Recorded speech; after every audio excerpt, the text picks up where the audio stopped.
Yeah, where I had a period in my life where I was so angry, everything I said sounded angry. Yeah. I had this audition for this show. Gregory Hines, rest his soul, was going to do a sitcom, and I had this audition for it.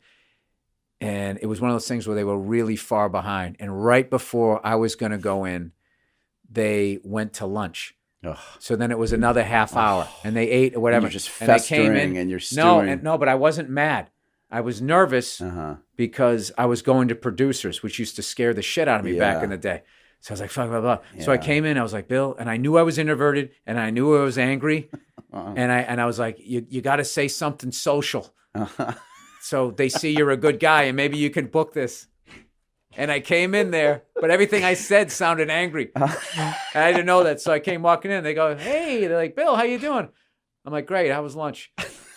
Is how I said it. But in my head, I was like, great. How was your lunch? But that's not how I said it. It was great. How was lunch? And then they were like, oh, no, I mean, we got behind. We're sorry. And then I was like, oh, no. I didn't mean it like that. And then they go, all right, let's do the scene. And this guy taps, and I look over, and it's Gregory Hines. Oh, God. Because he was so into the show and such a pro that he didn't skip the auditions. He wanted to see if he vibed with somebody. Oh, my God. And I went in and just was like, and he was all amazing. And I remember he was hitting me with the sides. Like come on, man. So casual. Let's be playful. Let's play, yeah. Let's play. And I was like,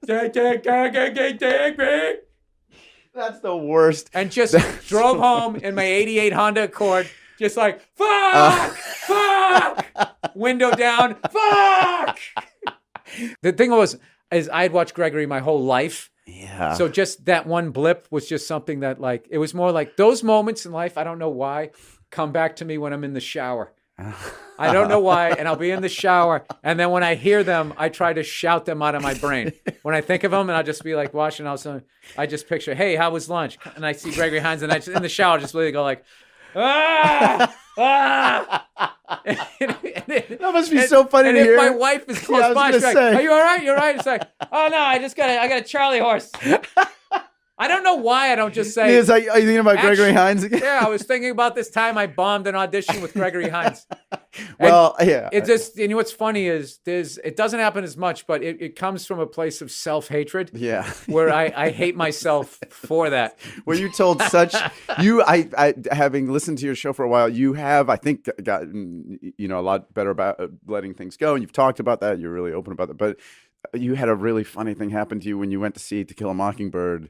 There was a guy sitting a few rows behind you, and it made us, Christian and I, we were listening to it. It made us laugh so hard because it's such a small thing. Like what did I say that he said? It was so fun. It was it's soda pop in there. Like it was the moment where the town drunk is. He goes soda pop. Yeah, it's revealed and that like he figured it out. Yes. And then another thing, you got the fucking guy with the mental issues who never speaks the whole time. Right before he speaks, he goes, say something.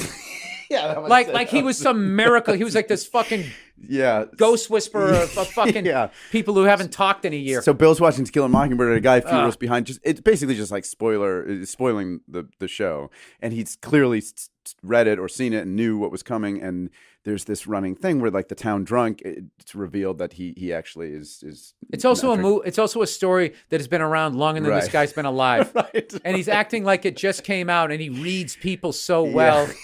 Yeah, but it made me laugh so hard when you were like, God, I wish I had the balls to just turn around and stare at him for the rest of the play. Yeah, and just look, like, make him that uncomfortable, make him. But what it is now. Now I actually, I wish that I could hang out with them, because what you could getting some acting roles now, what you could take from that guy. Yeah, the insecurity. Well, just trying to see, where does it come from? Yeah, totally. How does he do it? And then just set him up to see if he'll do it again. Yeah, it's in a different form. And then try different reactions to it to see how it does it fill him up? Does it deflate him?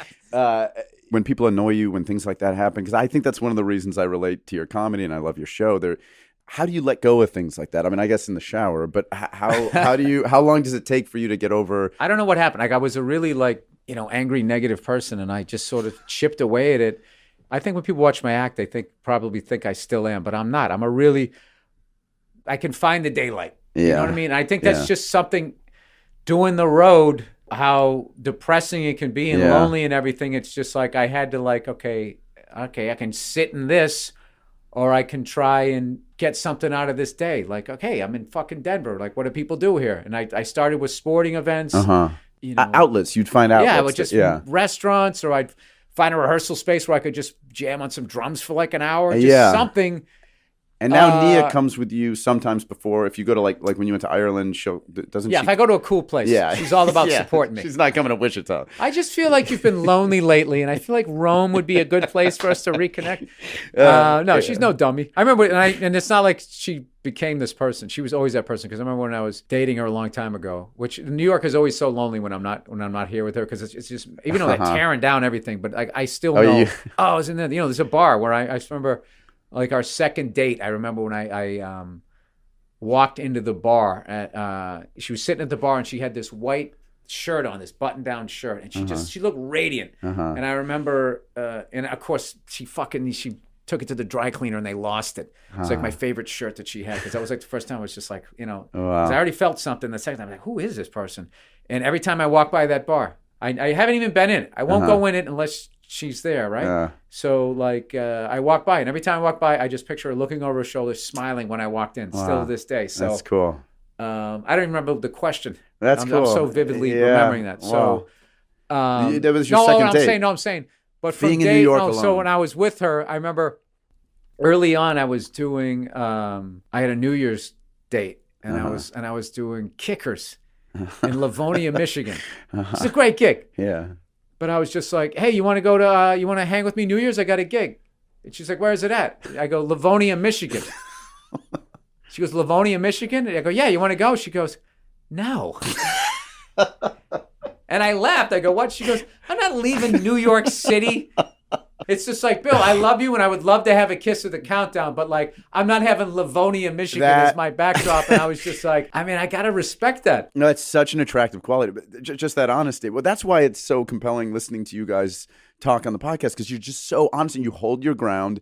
And you know, you'll that can lead to some epic fights, though. But yeah. No, I've standing your ground can really lead to some. At some point, it's like, all right.